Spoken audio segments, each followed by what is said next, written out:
This is the Thom Hartmann Program. Mark Taylor-Canfield. Hey, Mark, World Press Freedom Day.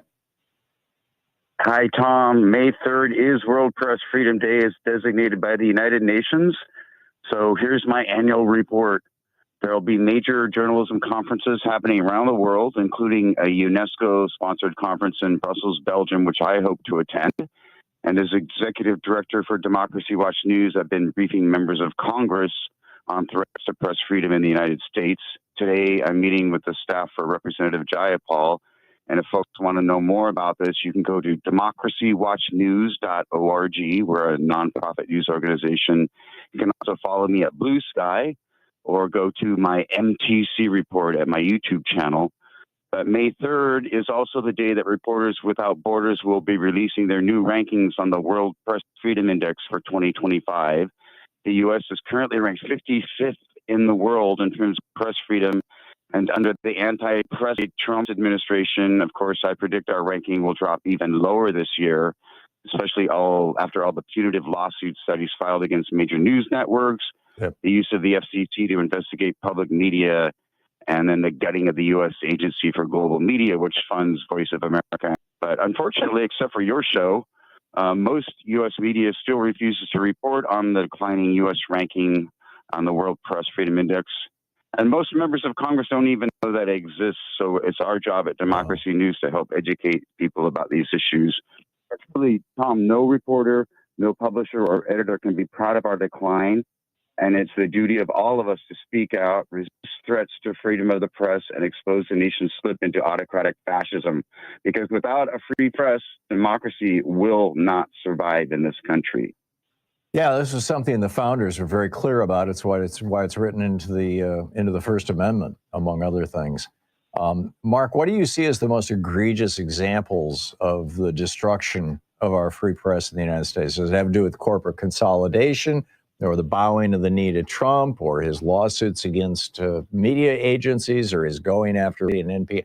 I mean, what do you think is going to have the most impact on our ranking? And what do you think is going to have the most destructive impact on our democracy? Well, up until now, the most detrimental aspect of the U.S. policy towards the press has been major corporate media consolidation ownership.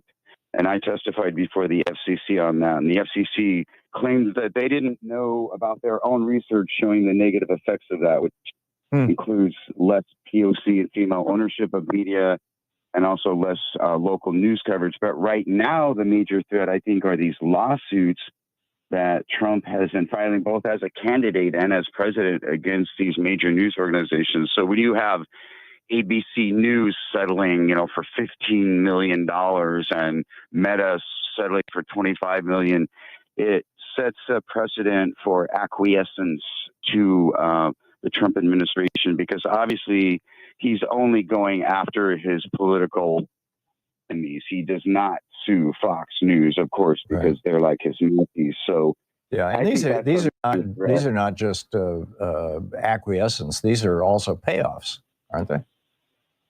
Yes, he's making tons of money off of these suits. He sued $20 billion. I've never heard of such a thing. That's why Bill Owens resigned, I believe, our executive producer for that venerable news program. He believes that he cannot practice independent journalism anymore on that network, and they're going down one by one. It's coming down on him hard. Yeah, I got it. Mark Taylor-Canfield. Mark, always great hearing from you, and thank you for the report. Once again, the website?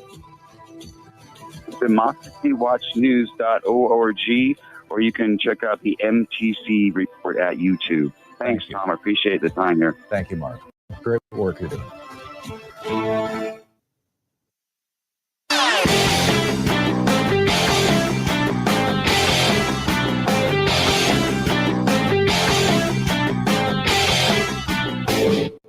Missed my opening rant today? It's usually published over at HartmannReport.com, where you can read it and share it with your friends for free. Check it out, HartmannReport.com. Empathy? He mocks it. Truth? He slanders it. Democracy? He'd bulldoze it for a golf course. And if we let him continue, he won't just end democracy. He'll make sure, damn sure, it never rises again. So the question is, are we awake yet? Now is not the time to kneel. And please tell that to those law firms and Columbia University that are bowing down to him. It's the time to rise, to stay loud, to stay vigilant, to show up. Every protest, every march, every call to DC, every raised voice chips away at the darkness. Democracy isn't a spectator sport. It's a fight. And we damn well better show up for it.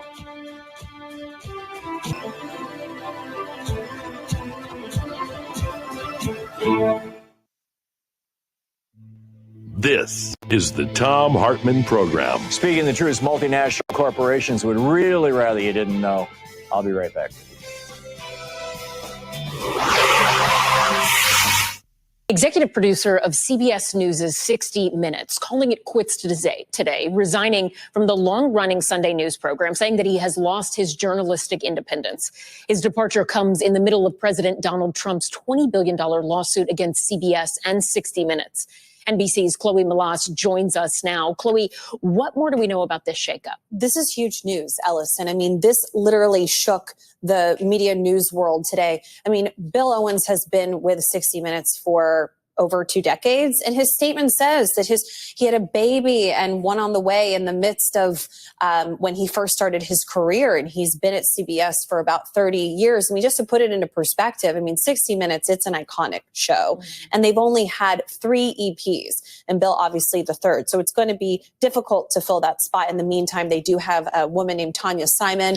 Her father was a war correspondent on the show as the interim executive producer. But this comes amid President Donald Trump suing CBS for $20 billion because he claims that 60 Minutes falsely edited an interview with Kamala Harris ahead of the presidential election.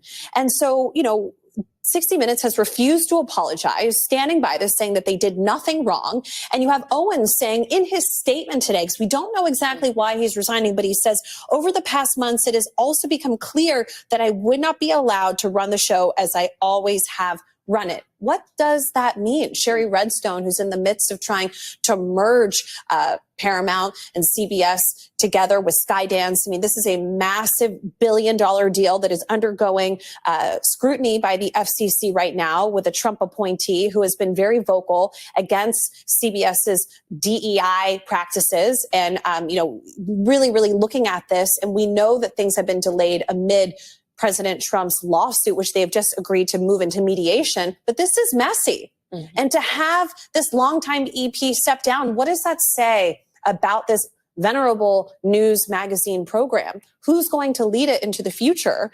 And what exactly does this mean when he says that he couldn't do his job the way that he wanted to do it? A lot of questions there. NBC's Chloe Melas, thank you. Finally, tonight, a story that is personal for us here at CBS News. Our friend and colleague, Bill Owens, announced today he is stepping down as executive producer of 60 Minutes. In its more than half a century on the air, 60 Minutes has prided itself on independent reporting. But Owens said he was no longer allowed to run the broadcast as it had been run and to make independent decisions. 60 Minutes is at the center of a lawsuit filed by then candidate Donald Trump, who claims the broadcast has not been fair to him. CBS's parent, Paramount Global, is trying to resolve the suit as it works to complete a merger that needs government approval. Owens has stood firm, insisting that 60 Minutes did nothing wrong and that he would not apologize. Bill Owens was also the supervising producer of this broadcast. He's a man of great integrity. We will always be grateful to him for his wisdom, his guidance, and above all, his friendship. And we cannot thank him enough. That is the CBS Evening News. I'm Maurice Dubois. I'm John Dickerson. Evening News Plus is coming up on CBS News 24/7.